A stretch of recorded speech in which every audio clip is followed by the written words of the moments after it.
बिस्मिल्लाहिर्रहमानिर्रहीम, अस्सलाम वालेकुम। स्ली पॉइंट आप देख रहे हैं, मैं हूं आपका मेज़बान आसिफ खान। क्रिकेट की दुनिया से बहुत सारी खबरें हैं, पाकिस्तान से, पाकिस्तान के बाहर से, सब पर बात करने की कोशिश हम करेंगे। मेरा पैनल बहुत अच्छा है। कराची स्टूडियो में तनवीर अहमद साहब बैठे हैं, किसी तारुफ के मोहताज नहीं हैं। तनवीर अहमद फास्ट बॉलर रहे हैं पाकिस्तान के लिए। अस्सलाम वालेकुम, कैसे हैं? वालेकुम सलाम। खैरियत से हैं? ठीक अल्लाह है। का शुक्र, फर्स्ट बड़े क्लास। काले काले कपड़े पहन के बुझे बुझे से लग रहे हैं आप। मतलब मैं काली शर्ट पहन लूँ तो मैं मुझे लगता हूँ, आप काली शर्ट पहने तो आप बहुत खूबसूरत लगते हैं। चले यार, चले, ऐसी कोई बात नहीं है। एक बहुत ही बड़ा नाम पाकिस्तान, बल्कि दुनिया क्रिकेट का, उसने दुनिया को हिला कर रख दिया था। आज भी दुनिया उनकी बात करती है। हम भी अपने प्रोग्राम में उनसे बात करके बहुत एजाज़ समझते हैं अपना। शोएब अख्तर साहब, अस्सलाम वालेकुम, कैसे हैं? जी वाह। शोएब भाई, आपसे शुरू करता हूँ। इंग्लिश क्रिकेट के अंदर एक वाक़या हुआ कि बेन स्टोक्स जो उनके कप्तान थे, उन्होंने रिटायरमेंट का फ़ैसला कर लिया। उससे पहले उनका मतलब चंद दिनों पहले ही एक और वो झगड़े में मुलव्विस हो गए थे। शायद ये वजह रही हो। आप क्या समझते हैं, क्योंकि आप क्रिकेट इतनी देखते हैं, दुनिया भर की क्रिकेट पे आपकी नज़र होती है? Is one of the nicest guy, to be honest. अगर आप देखा जाए ना, तो वो बहुत अच्छा आदमी है, बहुत अच्छा इंसान भी है। और he done a lot of test cricket lately in last 5-6 years। जब बेसबॉल शुरू हुई थी तो उन दोनों ने मिलके, मकलम और इसने मिलके ये डिसाइड किया था कि कोई टेस्ट मैच रिजल्ट के बगैर खत्म नहीं होगा। तो एक सर्विसेज ये याद रखी जाएगी इनकी। दूसरी, I think he's been doing this for last 10-15 years non-stop। और 3 फॉर्मेट खेली जा रहा है। चलो साइड अपना झगड़ा वगड़ा वो ठीक है, लेकिन ये गोरा है, ये प्लानिंग करता है पहले, ये अपनी जिंदगी को प्लान करते हैं, ये रैंडमली रैशनल डिसीजन नहीं करते, और ये मॉरल्स के ऊपर डिसीजन करते हैं। आज झगड़ा हुआ होगा, आई मीन इनका पहले भी एक इंसिडेंट हो चुका था 2019 में। Is a kind of a short term guy because he is a good guy, because he is a very tit for tat kind of a guy when it comes to saying things. But having said that, I think it's a great loss for England cricket. I think he is one of the most prominent figure after Flintoff and Ian Botham, because his services बहुत हैं, and famous Headingley Test match मुझे आज भी याद है, the way he won it single-handedly, and what a way to win the Test match. और बहुत मजा आया, and he's one of the fantastic talent, one of the fantastic guy. What a great loss to world cricket, but what an amazing cricketer he was. देखिए शोएब भाई, आपके दौर में भी ये हुआ है, आपके करियर में ये हुआ कि बहुत सारे लॉस के बाद आप उठे। ये इनकी करियर में भी एक आया था 2016 में, जब इन्हें 4 छक्के लगे थे। तो किस तरह से निकले होंगे ये, कितनी मेंटल फटीग का सामना इन्होंने किया होगा? कमेंट्री कर रहा था उस मैच में, वेस्ट इंडीज के खिलाफ, इंडिया में ही था। तो was terrible, horrible. I mean, as a fast bowler, I felt really bad, but ब्रेथवे ने बहुत तगड़ी बैटिंग की थी। वह सब बल्ला चल रहा था उसका, वो समझ नहीं आ रही थी कि यहाँ पर 6 छक्के मारने पड़ते वो मार देता। बट अगेन एक बात अगर आप नोट करो इस सारे सिनारियो में, इसने टेस्ट मैच को बड़ी इज्जत दी है। I mean, he was not express fast bowler, but he was a very menthy fast bowler when it comes to bowling in test matches. Last 5 to 6 years उसने कंटिन्यूसली टेस्ट मैच में वो he's been out there, respected the fact कि cricket को die down नहीं होना चाहिए, तो वो he's been all out there along with the injuries that he had, and batting करता रहा। but he's a very tough character. He's a very tough character. He comes from a very a very तगड़ा background when it comes to दो हाथ करने वाला जो होता है क्राउड। तो आई थिंक उसकी पर्सनैलिटी से नजर भी आता है, the way he played cricket. मैंने जब बड़ा कंपैरेटिव था, बड़ा तगड़ा था। बट मैं फ्लिंटॉफ के साथ भी खेला हुआ हूँ, उनके साथ भी ट्रेजेडी हुई, एक्सीडेंट वाली। बड़े अच्छे दोस्त हैं, बड़े करीबी दोस्त हैं मेरे, और बहुत पुराने दोस्त हैं मेरे। But again it's a loss for world cricket. I think he's one of those guys that जब मैं उनको देखना चाहता हूँ टीवी पे, he's those guys. He's one of those guys that कि मैं देखना चाहता हूँ। मैं जिनके साथ खेला हूँ, क्या कमाल के तबाही लोग थे, लाइक रिकी पॉन्टिंग से लेके Sachin Tendulkar, Saurav as a captain, आप Matthew Hayden, Langer, these guys were not a cricketers, these were fighters. वो लिटरली मैच में लड़ रहे होते थे आपके साथ। तो बॉलें आ रही हैं 155 प्लस आ रही हैं, तो आगे खड़े हुए हैं, मार खाई जा रहे हैं, चेस्ट पे बॉलें लग रही हैं, लेकिन they are literally warriors. So Ben Stokes is one of those warriors, if I recall my memory. चलें आपसे एक और बात मैं पूछूं, आपने कहा वॉरियर्स थे, तो एक बड़ा मीडियोकर सा बैटर था, एक बॉलर हुआ करता था इंडिया का, उसने सुना है आपको बड़ा तंग किया, आपको मैं कहीं सुन रहा था, लक्ष्मीपति बालाजी, तो उसको अगर आप डिफाइन कर सकें खुद। I think मुझे दुनिया में कभी किसी को बॉलिंग करते प्रॉब्लम नहीं है, तो बालाजी से आई थिंक मुझे लगता था कि ही कैन रीड मी और वो मुझे आसानी से खेल सकते हैं। मुझे ये नहीं पता था कि वो अच्छे भले बैट्समैन भी हैं, वो उनकी अगर फर्स्ट क्लास के तो उनके मैचेस निकल जाए, बैट्समैन में बड़ा परफॉर्म किया हुआ है। बट अगेन मुझे एक इंसिडेंट याद है, उन्होंने छक्का मार दिया था, आई वाज वेरी शॉक्ड कि यार तूने ये शॉट कैसे मार दिया। तो फिर मैंने उनको बड़ा तेज फुल टॉस कराया, बड़ा जोर का, उन्होंने बड़ा जोर का बल्ला मारा, बॉल बल्ले से लगी तो बल्ला टूट गया उनका। फिर मैंने उसे गुजरते हुए कहा कि अगर खुदा न खास्ता ये बल्ले की जगह पर चेस्ट होते तो फिर क्या होता। So behave yourself. So I mean, like I couldn't get him out. I think he was a nightmare for me when it comes to bowling against Balaji. I think he is tougher than many batsmen that I've faced. But you know, मेरे career में I think जो elegance मैंने देखी है वो I think Sachin Tendulkar. I think it was amazing. He was just amazing. He was so flawless, effortlessly facing the fastest bowler in the entire career. Vishwanath के बारे में मैंने बहुत सुना, सुनील गावस्कर के बारे में बहुत सुना, लेकिन when it comes to Inzamam, when it comes to Sachin, when it comes to Ricky Ponting, when it comes to Hayden, Waugh brothers, Damien Martin, oh Baba, it was hilarious. I mean, Damien Martin at the will आपको tap करता था और वो ले जाता था, and I think मैंने हाथ भी खड़े कर दिए थे डेविड मार्टिन के आगे।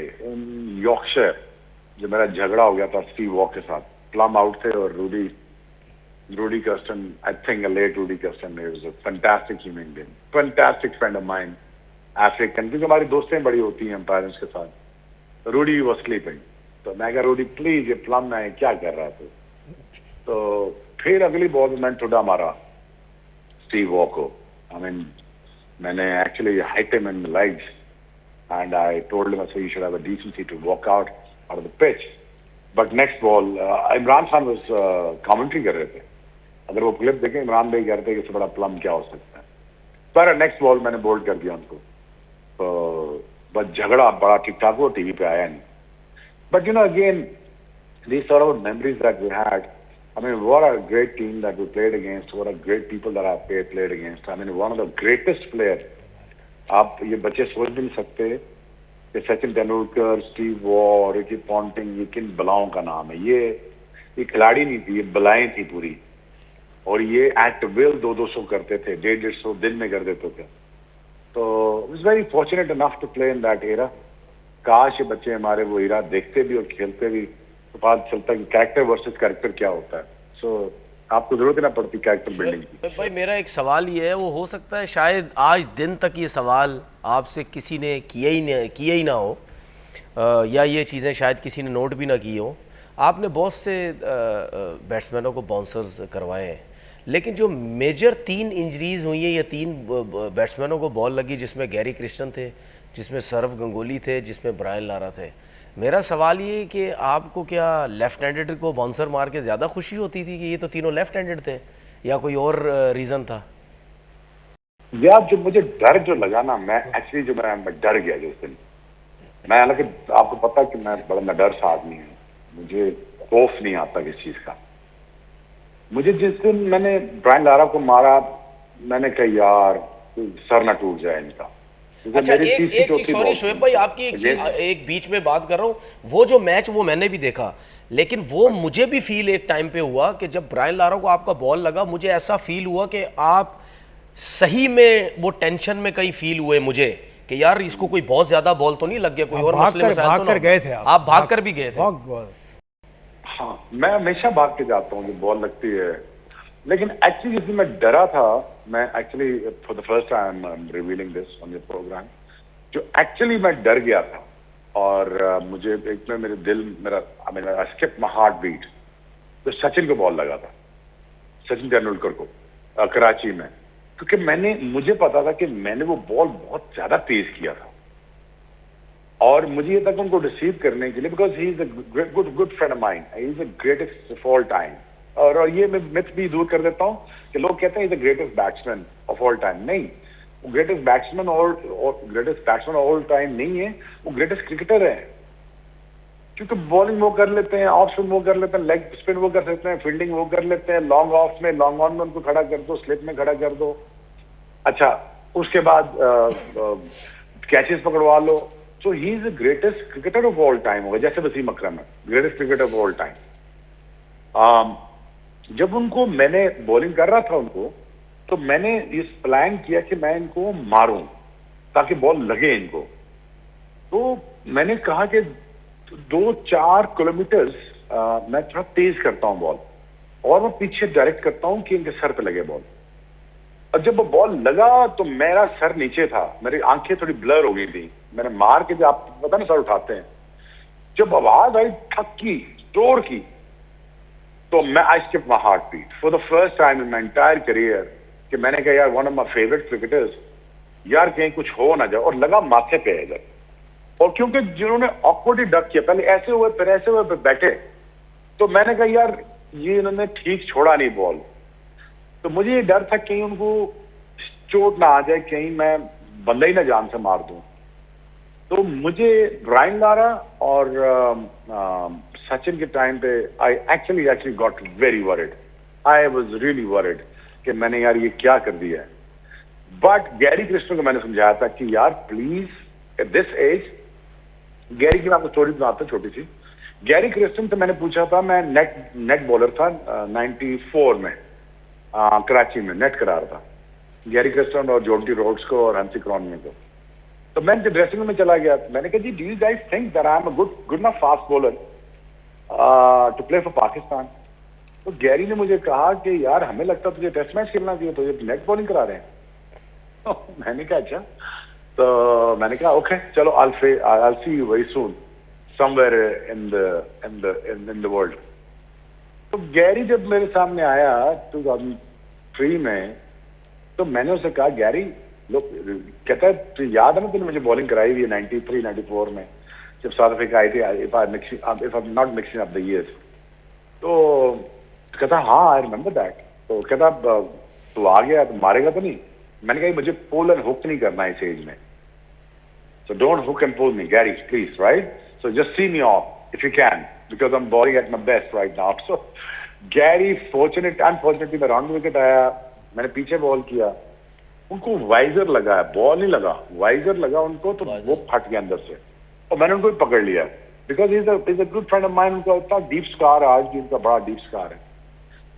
तो मैंने उनसे कहा Gary why did you have to do this? कहते तूने क्यों पीछे किया है? मैंने कहा यार आप क्यों पीछे पुल करने के, छोड़ देते बॉल।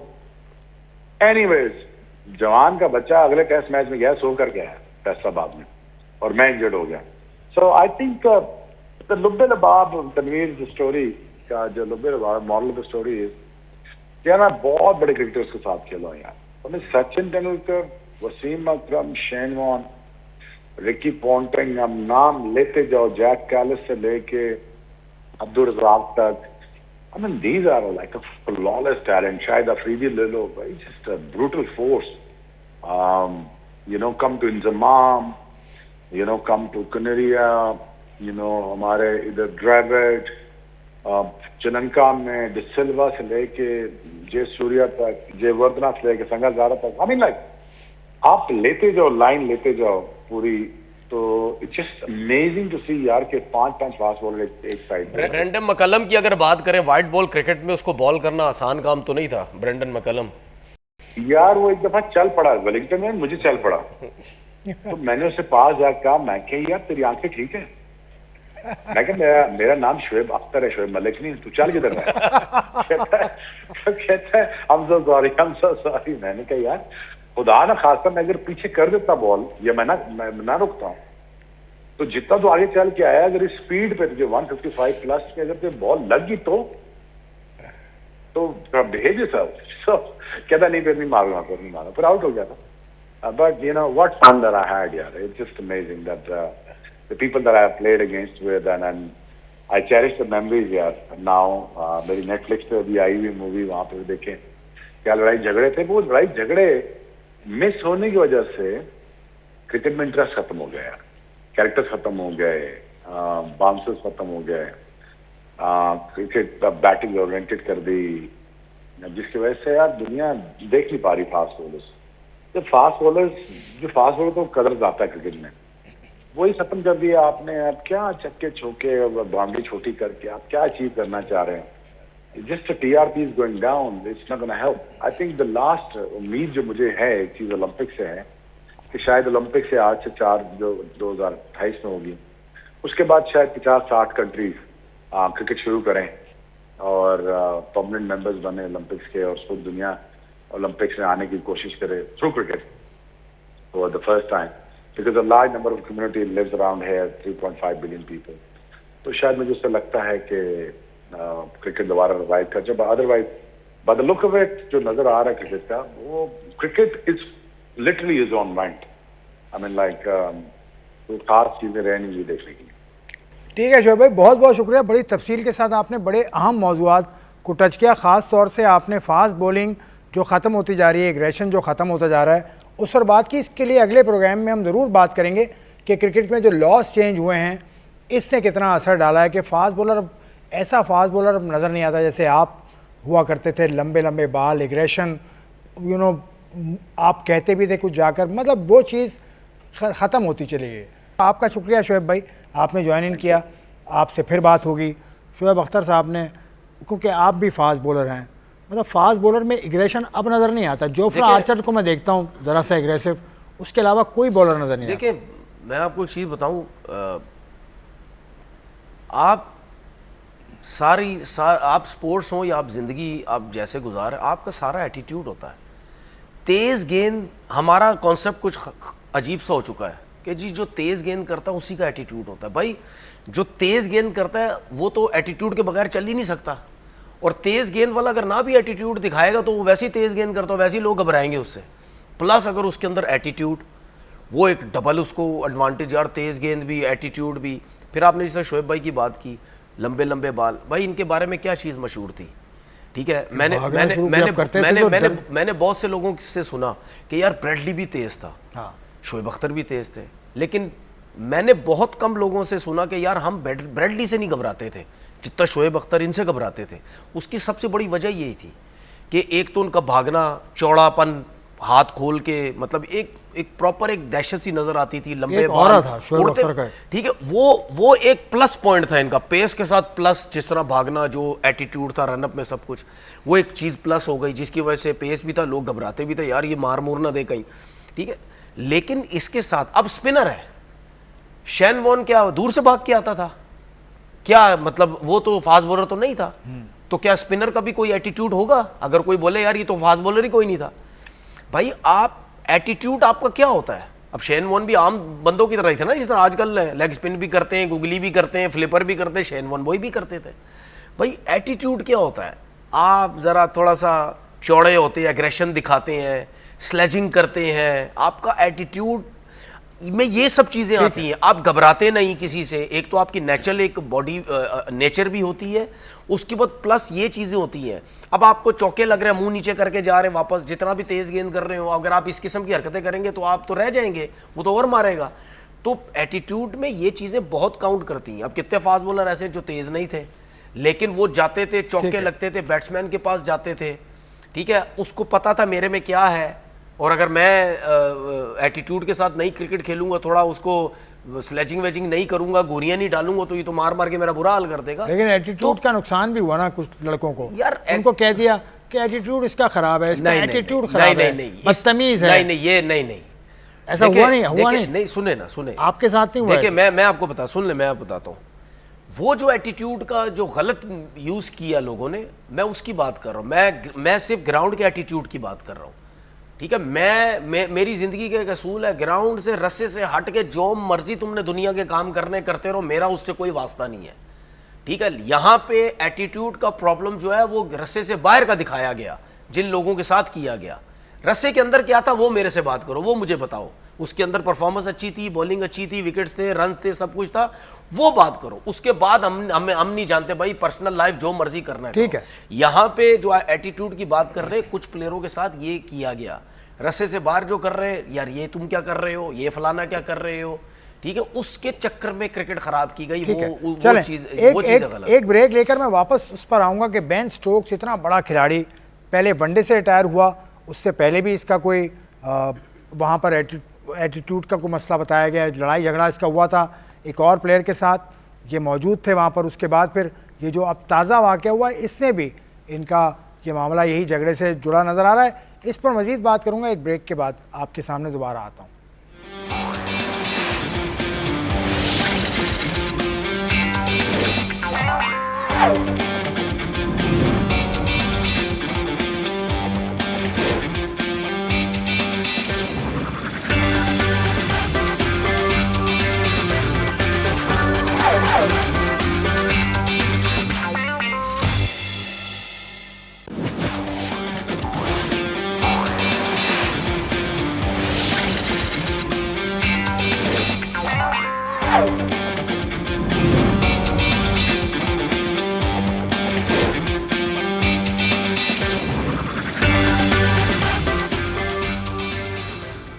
थ्री पॉइंट में एक मरतबा फिर खुशामदेद। पहले सेगमेंट में मैं बड़ी तफसील से बात की, शोएब अख्तर साहब हमारे साथ मौजूद थे। इस सेगमेंट में मोहम्मद वसीम, साबिक chief selector Pakistan cricket team के, हमारे साथ मौजूद हैं। अस्सलाम वालेकुम वसीम, कैसे हैं?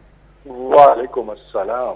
वसीम भाई, आप तक आने से पहले हम बात कर रहे थे, बेन स्टोक्स रिटायर हो गए और इस मरतबा फिर वो एक कंट्रोवर्सी में फंसे थे। इससे पहले कोई 4-5 साल पहले वो रिटायर हुए थे वनडे से, उससे पहले भी कंट्रोवर्सी का शिकार हुए थे।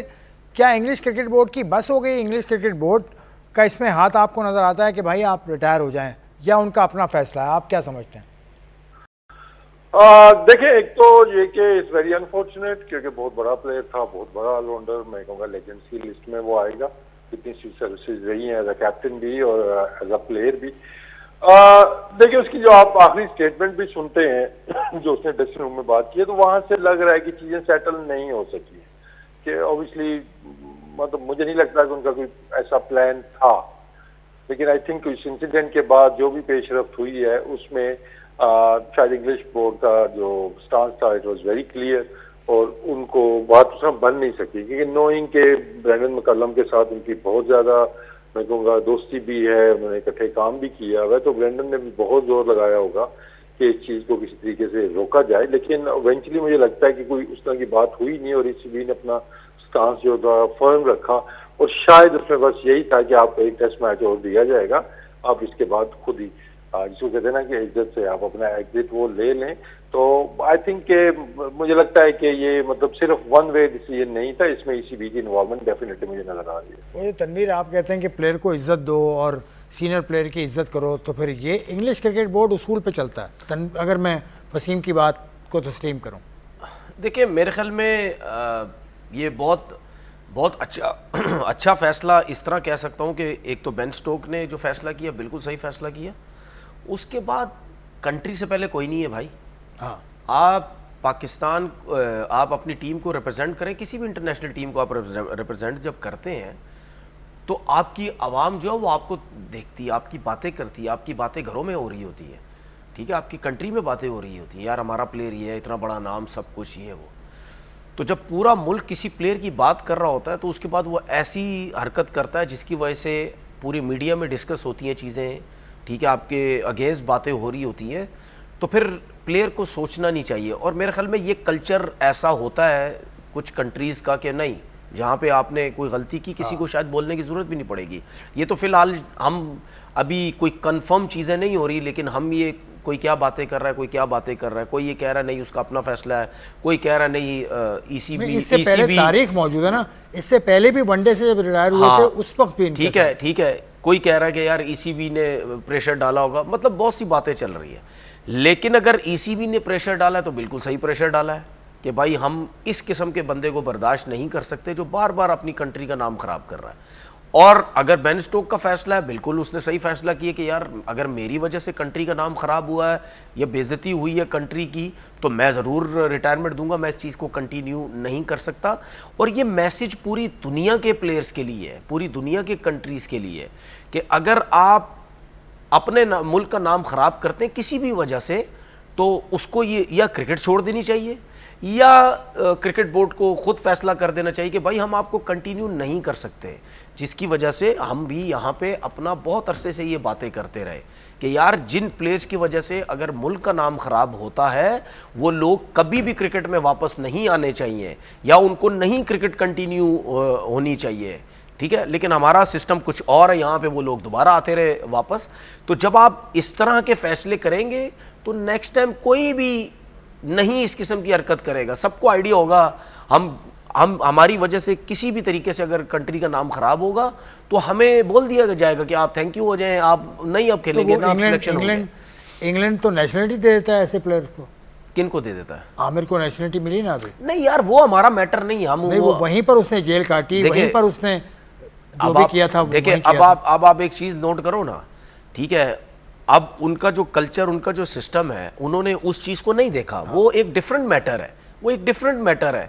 लेकिन क्रिकेट का एक डिफरेंट मैटर, उन्होंने दोनों एक क्रिकेट के हिसाब से उन्होंने बाकी जो मैटर्स वो खराब करने की कोशिश नहीं की, ठीक है। हालांकि बंदा तो एक ही था, लेकिन वो खराब करने की कोशिश की, उस पर हम जाते नहीं क्योंकि वो डिफरेंट एक चीज है, ठीक है। लेकिन बात यह है कि जो चीज आप खेल रहे हैं उसके अंदर रह के आपने जो मसले मसाइल की, ये चीजें खराब की, वो आप दोबारा से आप जो है वो नहीं खेल सकते। वसीम, ब्रेंडन मैकलम जो इंग्लैंड के कोच हैं, उन्होंने बेसबॉल का एक सिस्टम भी शुरू कर दिया। वो एशेज सीरीज 4-1 हारे, वो ये सीरीज़ न्यूजीलैंड से 2-1 हारे, लेकिन उनको कोई हिला नहीं पा रहा। ये किस जानिब इशारा करता है? बहुत मजबूत हैं वो, या इंग्लिश सेटअप है कि अब जब तक टाइम दिया है, जब तक टाइम दिया?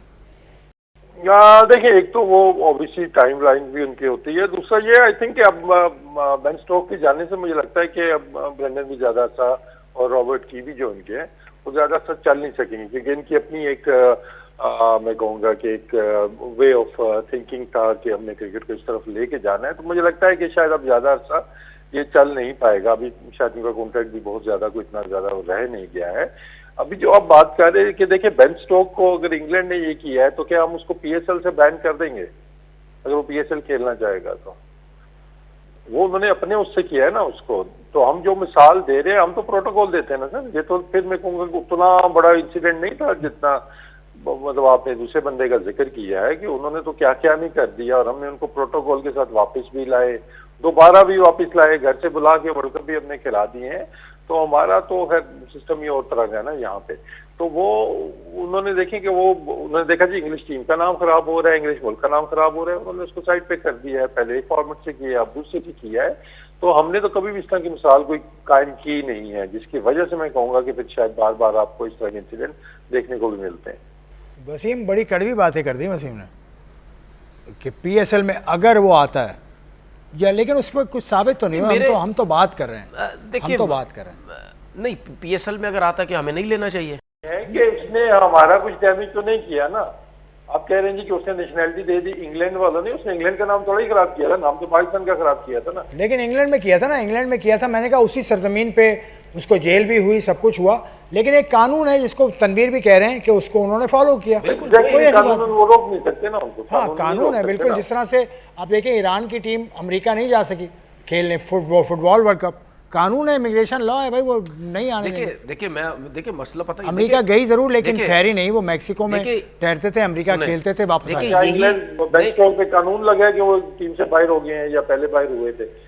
वो तो ईसीबी का डिसीजन था ना। जी जी। तो कई जगह पे कानून आपके लगते हैं, आप उसको नहीं रोक सकते हैं, लेकिन बहुत सी जगह पे ऐसे हैं कि ऑर्गेनाइजेशन ने खुद फैसले करने होते हैं जो पास में हमने वीक फैसले किए हैं, और इसका अब भुगत नहीं, रहे हैं भाई, पाकिस्तान में भी भुगत रहे हैं। कानून तो नहीं रोकता ना किसी को कानून नहीं रोकता क्रिकेट खेलने से। पाकिस्तान की आईसीसी के जो लॉज हैं उसके मुताबिक सज़ा पूरी करते हैं, वो आते हैं। ये तो बहस चलती रही थी। नहीं, देखिए कोई भी प्लेयर अगर वो इंटरनेशनल क्रिकेट खेल रहा है और उसकी वजह से पाकिस्तान का नाम ख़राब हुआ या किसी भी मुल्क का नाम ख़राब हुआ है, तो उसमें ज़्यादातर लोगों की सोच ये है कि यार उन लड़कों को आप इंटरनेशनल क्रिकेट में वापस ना लेके आए, क्योंकि इतनी बड़े लेवल पे जाके अगर आपने पाकिस्तान का नाम ख़राब किया है तो आपकी क्रिकेट वापस नहीं होनी चाहिए। आप यही बहस चलती रही सारी ज़िंदगी, ठीक है। अच्छा, क्या उसके बाद डोमेस्टिक क्रिकेट नहीं हमारे प्लेयर्स खेलते रहे, सब कुछ खेलते रहे, हालांकि उसके हक में भी नहीं थे। कुछ ने बोला जी ब्रेड एंड बटर है, चलने दें डोमेस्टिक क्रिकेट। फिर कुछ ने ये बोला यार ठीक है डोमेस्टिक क्रिकेट तो चलने देते हैं, इंटरनेशनल क्रिकेट में वापसी नहीं होनी चाहिए। जब वापसी हुई इन लोगों की, उस पर शोर मचा। अब आपने जो, अगर आप आमिर की बात कर रहे हैं या वही चीज़ चल रही है, तो इंग्लैंड में उसने अपना टाइम पूरा किया, जो जेल का था सब कुछ, क्या वो उसको नेशनलिटी नहीं मिली? क्या वहीं क्रिकेट काउंटी नहीं खेल रहा? सब कुछ खेल रहा है। मेरा सिर्फ कहने का मकसद या एक असूली तरीक़ेकार ये होता है कि जिस लेवल पे जाके आपने जो गलती की है वो लेवल आपको नहीं मिलना चाहिए, ठीक है। अगर आप डोमेस्टिक क्रिकेट की बात करते हैं, ठीक है, मैं आपको सच बताऊं, मैं उसके हक में भी नहीं हूं। मेरी सोच हो, अगर मेरे हाथ में बिल्कुल ही उनका रास्ता बिल्कुल ठीक है, मैं उसके हक में भी नहीं हूँ। सबको मौका लेकिन बहुत से लोग ऐसे होते हैं, वो कहते हैं नहीं यार डोमेस्टिक क्रिकेट जो है वो चलते रहने चाहिए, जो कि सब और प्लेयर्स की चलती भी है, ठीक है ना। लेकिन आप उस लेवल पे नहीं। लेकिन अब आप ये देखें कि हमारा मसला ये है कि एक, अब जिस तरह आपने इंग्लैंड की बात की, नेशनलिटी की बात, ये देखो उन्होंने जो एक डिफरेंट मैटर था उसमें उन्होंने नहीं किया कुछ भी, वो डिफरेंट मैटर है, होना यही चाहिए। लेकिन अगर हम यही फैसले शुरू में कर लेते इन चीज़ों के कि यार नहीं जी आपकी इंटरनेशनल क्रिकेट में वापसी नहीं होगी, ये जो मसले मसाइल हमारे चले, अगर उस टाइम ये चीज़ें रोक दी जाती तो फिर हमारे यहाँ पे ये जो इतने मसले मसाइल बनते चले गए, ये यहाँ पे जो है वो नहीं होते। बात सीधी ये है कि बात ये हो रही है कि जब आप, सिंपल सी चीज़ है यार, हर क्रिकेट बोर्ड को उस चीज़ पे स्टैंड लेना चाहिए। जब इतने बड़े लेवल पे जाके कोई भी अपनी कंट्री का नाम बदनाम करेगा या उसकी वजह से मसले मसाइल होंगे, सिंपल उस लेवल पे जाके आपको उसकी क्रिकेट, उसका स्पोर्ट्स बंद कर देना चाहिए। आप बोलो जी आप नीचे लेवल पे खेलते रहे, आपकी ब्रेड एंड बटर है, उसको हम तंग नहीं करेंगे, लेकिन इस बारे में ऊपर के लेवल पे आप नहीं सोच सकते। ठीक है, लेकिन हमारे यहाँ पे हमारे एक्स कैप्टन, हमारे लोग, हमारे क्रिकेटर सब सपोर्ट करते रहे, लाएं वापस, ये करें, जो कि मैं समझता हूँ ये चीज़ें गलत हुई। चलिए ठीक है, टॉपिक थोड़ा सा अभी एक चीज़, अभी बेन स्टोक ने रिटायरमेंट दी, क्या वहाँ के एक्स क्रिकेटर्स उसको बोलेंगे कि तुम वापस आ जाओ? आप देखें, क्या बोला बोलेंगे? तो किसी ने नहीं है, बोला तो किसी ने। ठीक है, सुनने में तो यही आ रहा था कि मकलम ने बड़ी कोशिश की, मकलम ने की, वो कोच है ना, लेकिन उसने फैसला कर लिया, उसने बोला मैं नहीं आना चाह रहा, मैं खत्म हो गई बात।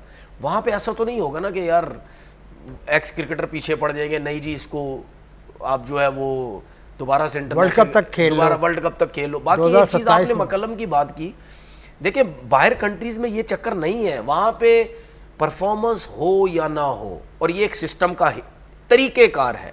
आपने जब एक बंदे को एक टाइम दे दिया है, आप तो फिर माइक हेसन को टाइम देने में क्या परेशानी है तुम्हें?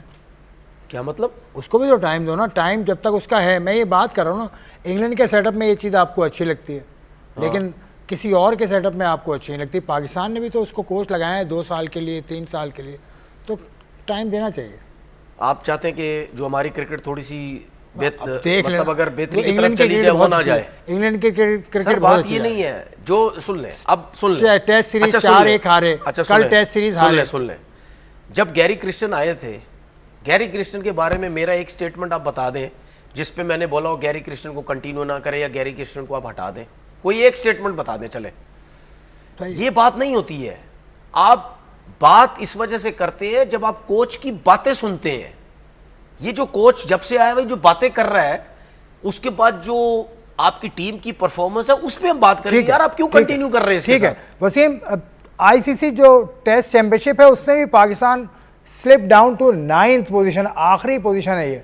तो मतलब टेस्ट मैच क्रिकेट की हम बात ही कर रहे थे, तो पाकिस्तान की टेस्ट मैच क्रिकेट भी देख लेना आप कि इतनी नीचे चली गई, 90 रैंक पर है टीम, क्योंकि इंडिया की टीम भी इतनी ऊपर नहीं है। लेकिन Pakistan is below than Sri Lanka, Bangladesh. देखिए बात फिर उधर ही आ जाती है ना कि आपके हेड कोच ने कल क्या बात की थी कि जो T20 स्पेशलिस्ट है उनको डोमेस्टिक खेलने की जरूरत नहीं है, पूरी दुनिया में वाले नहीं खेलते।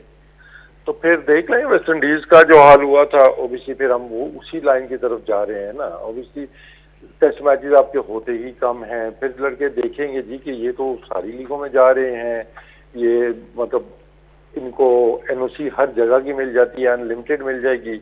अब टेस्ट क्रिकेट में कितने आपको कॉन्ट्रैक्ट्स मिलते हैं काउंटी वाले, वो एक आध लकी को होता है, मोस्टली वो आपके बॉलर्स को मिलते हैं। तो बैट्समैन हमारे कहाँ जाएंगे, उनको कौन सी काउंटी रखेगी? हम उनको एनओसी दे देंगे, 3 या 4 दे देंगे, तो कहाँ के लिए? काउंटी के लिए। और कहाँ पे? श्रीलंका जाके वो खेलेंगे, उनकी फर्स्ट क्लास खेलेंगे, या बांग्लादेश में जाके खेलेंगे।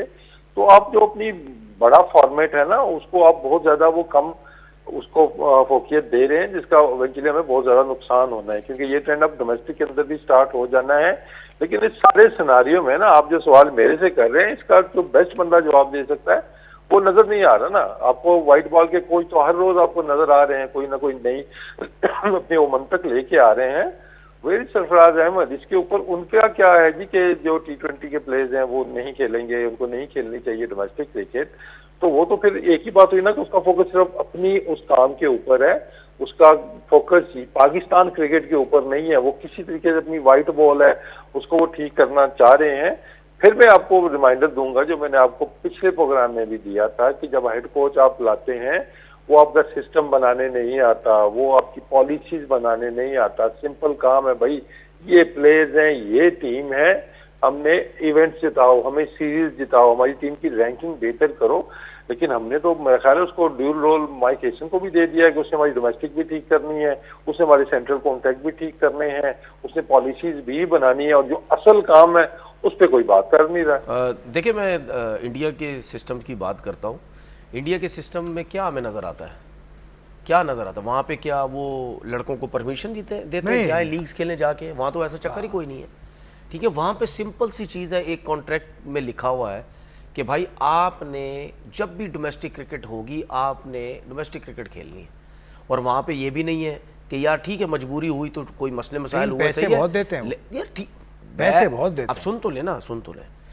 आप जो ये लड़कों को परमिशनें देते हैं इधर जाएं उधर जाएं, ये आप उस वक्त रखें, सबसे पहले बोलें भाई डोमेस्टिक क्रिकेट आपने खेलनी है हर हालत में, क्योंकि जब आपके प्लेयर डोमेस्टिक क्रिकेट खेलेंगे तो आपके यंगस्टर उनसे सीखेंगे, आपके मेन प्लेयर्स खेलेंगे तो आपके डोमेस्टिक क्रिकेट की वैल्यू होगी। आप ये सबसे पहले रखें। बेशक डोमेस्टिक क्रिकेट में पैसा लेके आ जाएं, उनको इंगेज करने या जो भी उनको इंगेज करने के लिए अगर आप पैसा लाते हैं तो लाजमी थी बात है वो जो जूनियर्स होंगे उनको भी बहुत ज़्यादा फायदा हो जाएगा, उनके लिए भी पैसे बढ़ जाएंगे। तो अपने डोमेस्टिक को इज्जत देने के लिए, वैल्यू देने के लिए आपको ये काम करना चाहिए। फिर अगर आपका मेन प्लेयर जो है पाकिस्तान टीम का प्लेयर अगर नहीं डोमेस्टिक क्रिकेट को वैल्यू देता, फिर आप उसको बोलेंगे नहीं भाई अब आप आपको सिलेक्शन नहीं करेंगे जिस तरह पूरी दुनिया में होता है। उसके बाद आप इनको खुद बोलें कि भाई डोमेस्टिक क्रिकेट खेलें। उसके बाद जब भी आप फ्री हैं, 36 लीगें खेलनी है, 50 लीगें खेलनी है, जितनी लीगें खेलनी है, जिस फॉर्मेट की लीगें खेलनी है आप जाएं, आपका हक है, आप जाएं कमाएं। लेकिन जब आपकी सिलेक्शन होगी पाकिस्तान टीम के अंदर तो आपने वो लीग छोड़ के आपको वापस आना होगा, सिंपल सी चीज़ है। फिर वो जो लीग्स खेलते हो, कुछ भी करते हो, फिटनेस का मैटर आपका अपना है, वो हमारा नहीं होगा। आप 50 लीगें खेलें, लेकिन जब आप पाकिस्तान टीम से आके खेलें तो आप हमें 100% फिट नजर आने चाहिए, फिर कोई एक्सक्यूजेस नहीं हमें होने चाहिए। बिल्कुल। लेकिन जो डोमेस्टिक क्रिकेट है उसके लिए आपको सख्ती करनी चाहिए, ना कि अजीब किस्म के कॉन्ट्रैक्ट बना दें, अजीब किस्म की बातें अभी तो करें। खैर कॉन्ट्रैक्ट समझ में नहीं आया, ठीक क्योंकि है, अब तो खत्म हो गया, नया साल शुरू हो गया फाइनेंशियल। बिल्कुल सिंपल ये तरीकेकार रखें। अपने आप को कंफ्यूज किया हुआ इन लोगों ने, किसको इजाजत देनी है ये मुझे एक चीज समझ नहीं आती। भाई 2 लीग की इजाजत देनी है, 3 लीग की इजाजत देनी है, 1 लीग की इजाजत देनी है, अनलिमिटेड T20 के प्लेयर्स को जब खेलो जाओ जी, खेलो जाके। भाई सिंपल रखें, सीधा डोमेस्टिक क्रिकेट में एंगेज करें अपने प्लेयरों को, उसके बाद बोलो जो मर्जी करना है करो जाओ। डोमेस्टिक क्रिकेट में फिर बड़े प्लेयर्स को खेलना पड़ेगा, शाहीन शाह अफरीदी पड़ेगा ना यार, शाहीन शाह अफरीदी को आना सबको, बाबर शाहीन सबको खेलना पड़ेगा भाई। रिजवान खेलता है, फखर खेलता है सर, सब अभी हसन नवाज फाइनल खेल रहा है ग्रेड 2 का सर, सबको खेलना पड़ेगा, ये कोई एक्सक्यूज नहीं है। जितने भी प्लेयर हैं आप खिलाए उनको, वैल्यू तभी बनेगी आपकी डोमेस्टिक क्रिकेट की। उसके बाद जब आप देखें डोमेस्टिक क्रिकेट में वैसे भी वो लेवल अब रहा ही नहीं, सीनियर प्लेयर बड़े नाम जब डोमेस्टिक खेलते थे हमारे टाइम पे, हम जब खेलते थे सीखते थे, हमारे साथ सीखते थे, हमने जिनके साथ खेला हमने डोमेस्टिक सीखा। अब वो लेवल ही नहीं है, तो फिर उस लेवल को थोड़ा सा बेहतर करने के लिए अपने इंटरनेशनल प्लेयर डोमेस्टिक ग्राउंड कहाँ से लाओगे? कराची में ग्राउंड यार अब ये सारी बातें जो है वो हम तो नहीं कर सकते, हम इन चीजों कौन करेगा यार? मैं यही तो कह रहा हूं ना कि भाई आपके पास एसोसिएशन का काम है, लेकिन सर मेरी बात सुने, आपके पास 3-3 ग्राउंड ऐसे पड़े हुए हैं, शेखुपुरा का ग्राउंड आपके पास पड़ा हुआ है, गुजरांवाला का ग्राउंड आपके पास पड़ा हुआ है, फैसलाबाद में ग्रेड 2 का फाइनल हुआ है, ठीक है, पेशावर का ग्राउंड आपके पास जो है वो पड़ा हुआ है। ग्राउंड तो आपके पास बहुत है, लेकिन उनको उनके ऊपर काम करें ना भाई। फर्स्ट क्लास एक शहर में हो जाती है ना, तो ये क्या सही होती है? फर्स्ट क्लास एक शहर में नहीं होनी चाहिए भाई। सुन ले, आपका सिस्टम जो है ना क्रिकेट का, जो बेहतरीन सिस्टम है वो ये होता है, होम एंड अवे वाली क्रिकेट आपकी होनी चाहिए, ठीक है? आप दूसरे के घर में भी खेलें, वहां जीते हारे जो भी है, आप अपने घर में भी उस टीम को बुलाएं, जीते हारे जो कुछ भी होता है, ये होम एंड अवे वाली क्रिकेट होनी चाहिए। लेकिन हमारे यहाँ पे कोई है ही नहीं। क्यों इतने अरसे से बातें कर रहे हैं भाई, सिस्टम की बात करते यार? बात सीधी सी ये है कि हमारी टीम क्यों नीचे है रैंकिंग में, ये सारे मामलात हैं जिसकी वजह से हमारी क्रिकेट नीचे है। ठीक है, हम जब इन चीज़ों पे काम करेंगे हमारी क्रिकेट खुद बेहतर हो जाएगी। ठीक है, ये जो सिस्टम का ये जो रोना रो रहे हैं हम, ये तो बड़े अरसे से नहीं रो रहे। हाँ वही मैं कह रहा हूँ, 30 साल हो गए, 35 साल से रो रहे हैं। 30 साल 35 साल, ये कब तक चलेगा? वसीम, आप डोमेस्टिक क्रिकेट में बात करने का हमें बहुत शौक है, तनवीर बहुत दिलजमाई से बात करते हैं, मैं भी कोशिश करता हूँ, और आप क्योंकि डोमेस्टिक से जुड़े हुए हैं, पाकिस्तान क्रिकेट बोर्ड को कोई मशवरा दीजिए अच्छा, जो आपके तजर्बे में आपने देखा जो डोमेस्टिक सीज़न में अब नहीं होना चाहिए। पैसे बढ़ा रहे हैं आप कायदे ट्रॉफी के, लेकिन ग्राउंड भी तो बढ़ाएं। बिल्कुल, देखें इस पर हमेशा से पिछले 2-3 साल से इसमें मैं काफ़ी बात मैंने पहले भी की है कि हमारी डोमेस्टिक क्रिकेट एक शहर की हद तक आपने महदूद कर दी है। डिपार्टमेंट क्रिकेट की बात करते हैं, आपके वनडे भी उधर ही हो रहे हैं, आपके 4 डे मैचेस भी उधर हो रहे हैं, तो ऑब्वियसली हो इसलिए रहा है कि ग्राउंड की कमी है या फिर शेड्यूल बनाने में आपको दिक्कत आ रही है। तो आई थिंक इसको डोमेस्टिक क्रिकेट का मतलब भी है कि ये डोमेस्टिक लेवल पे हो। ये तो फिर सिटी क्रिकेट होगी ना, सारे एक जगह पे जमा हो वहां भी मैचेस खेले, कि मतलब 2 साल से जो लड़का नहीं, इसका ये वजह नहीं हो सकती कि ये वजह नहीं होगी कि खर्चे भी बच जाए, एक ही जगह पे करा दे, खर्चे बच जाएंगे। चलें एक ब्रेक लेता हूँ वसीम, फिर तफसील से इनकी बात का जवाब दीजिएगा। I am taking a break and coming back right now.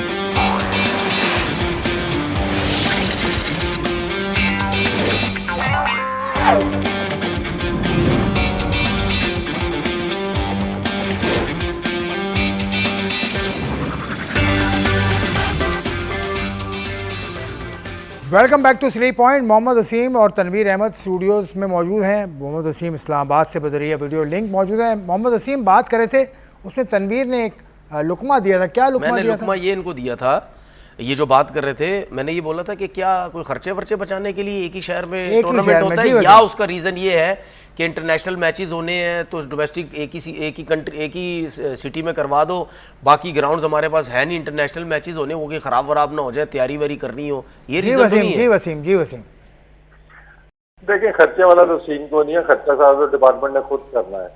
नहीं, रीजन एसोसिएशन अब तो बढ़ा दिया गया है। एसोसिएशन नोटिफिकेशन मैं देखा था, उस पर बात करते हैं, लेकिन आप अपनी बात मुकम्मल करें। तो देखिए, डिपार्टमेंट की जहाँ तक बात है तो डिपार्टमेंट का ज्यादा खर्चा होता है जब कराची में सारे मैचेस होते हैं, कि मोस्टली आपके डिपार्टमेंट जो है पंजाब बेस्ड हैं, तो उनका खर्चा तो वो डबल हो जाता है। मैं ये नहीं कह रहा कराची में नहीं मैचेस होने चाहिए, मैं कहता हूँ कि बाकी पंजाब के अंदर भी मैचेस होनी चाहिए, ताकि लड़कों की ट्रैवलिंग भी हो, वो डिफरेंट एनवायरनमेंट में जाके खेले, डिफरेंट मैं कह रहा हूँ कंडीशन के अंदर जाके खेले, ताकि लड़कों की ग्रूमिंग भी हो ना। मतलब ये तो ऐसे ही है ना कि 2 साल से एक लड़का अगर डिपार्टमेंट खेल रहा है और वो कराची बेस्ड है, वो कराची में रहता है, तो वो कराची से बाहर नहीं निकला, और आपके डोमेस्टिक हो सकता है वो 20-25-30 मैच खेल गया हो, लेकिन वो कराची से बाहर उसने कदम नहीं रखा, क्योंकि मोस्टली ट्रैवलिंग आपकी क्रिकेट की वजह से ही होती है। आई थिंक हमें होम एंड अवे को इस तरह का जो सिस्टम है डोमेस्टिक में रीजनल लेवल पे लेके आना चाहिए। डिफरेंट जो पिचेज है उनके कैरेक्टर को मत छेड़ें, ये 2-2 mm घास और 6-6 mm घास छोड़ दें, कि पिंडी है तो यहाँ तेज पिच है, पिशावर में है तो तेज पिच है, कराची जाए टर्निंग पिचेज हैं, लाहौर जाते हैं बैटिंग पिच है। तो जिसके जो कैरेक्टर्स हैं उनको रहने दें आप उस तरह, और स्टैंडर्ड इसका हाई करें। टीमों का कभी आप कम कर देते हैं, कभी ज्यादा कर देते हैं, कि क्वांटिटी बढ़ाने से कभी भी आपकी क्वालिटी इंप्रूव नहीं होगी। होम एंड अवे की बात पता क्यों होती है? होम एंड अवे की इसमें से बात होती है कि बेईमानी जो होती है ना, जहन में बेईमानी का सिलसिला खत्म हो जाता है। अगर आप एक ही जगह पे खेली जा रहे तो वो बाहर से टीम आएंगे, बोलेंगे यार अपना ग्राउंड, अपनी पिचेस, अपने क्यूरेटर हैं, अपनी मर्जी से एक ही ग्राउंड में खेलेंगे, एडवांटेज उठाएंगे तो ये जीतते रहेंगे। होम एंड अवे इनका ये होता है कि यार उनकी कंडीशन में भी जाओ, उधर भी जाके हराओ, उधर भी जीतो। ये वजह अभी मैंने एक नोटिफिकेशन देखा था डिपार्टमेंटल क्रिकेट के हवाले से आया है, उसको आप वाजे करेंगे कि प्लेयर्स की फीस भी कुछ फिक्स कर दी गई है, कुछ और जो डिपार्टमेंट से फीस ली जाएगी उसको बताइए, अगर वो सही है आपकी नज़र से गुजरा है अगर तो। आई थिंक वो पहले भी ऐसा ही था मेरे ख्याल में, अब दोबारा एम्फेसाइज उस पर किया गया है। पहले भी उसमें था कि मिनिमम आपने सैलरी इतनी देनी है, मिनिमम कॉन्ट्रैक्ट का जो पीरियड है वो इस तरह का देना। बस उसमें मुझे थोड़ा वो जो गेस्ट प्लेयर्स वाला एक आया था ना, वो मुझे नहीं समझ आ रहा कि वो कैसे उसको अप्लाई किया जाएगा। लेट्स से जी कि हमारे डिपार्टमेंट का मैच हो रहा है, हम 2 मैचेस जीते हुए हैं, 3 मैचेस जीते हैं, पूरी टीम अच्छा परफॉर्म कर रही है, एकदम से कॉल आती है जी कि इस प्लेयर को आपने खिलाना है अगला मैच, तो वो फिर जो परफॉर्मर है वही बाहर बैठेगा ना कोई, तो उसके ऊपर मुझे आई एम नॉट श्योर कि ये पॉलिसी मतलब किस वजह से बनाई गई है। वो तो यही है ना कि जो डिपार्टमेंट के में लड़के नहीं हैं, एक तो ये कि जो आपके टॉप की जो लड़के हैं उनको डिपार्टमेंट को पिक करना चाहिए। जी वसीम, जो टॉपिक आपने छेड़ा ना बड़ा दिल के करीब है और बहुत तफसील से इस पर बात हमें करनी है और हमें करनी चाहिए। पाकिस्तान का डोमेस्टिक सिस्टम जड़ है और जड़ की हम सब बात करते हैं। आपका बहरहाल प्रोग्राम में शिरकत का शुक्रिया, आपकी इतनी अच्छी बातों का शुक्रिया। तनवीर अहमद साहब आपका बहुत बहुत शुक्रिया। डोमेस्टिक क्रिकेट से ना आपका भी दिल जुड़ा हुआ है क्योंकि आपने 500 से ज़्यादा विकटें हासिल की हैं। किस तगोदों में आप खेले हैं पाकिस्तान के मुख्तलिफ शहरों में, उस पर तनवीर से भी हम बात करते रहेंगे अगले प्रोग्राम में। आप हमें राय से आगाह कीजिएगा इस प्रोग्राम के बारे में। मुझे दीजिए इजाज़त, खुदा हाफिज़।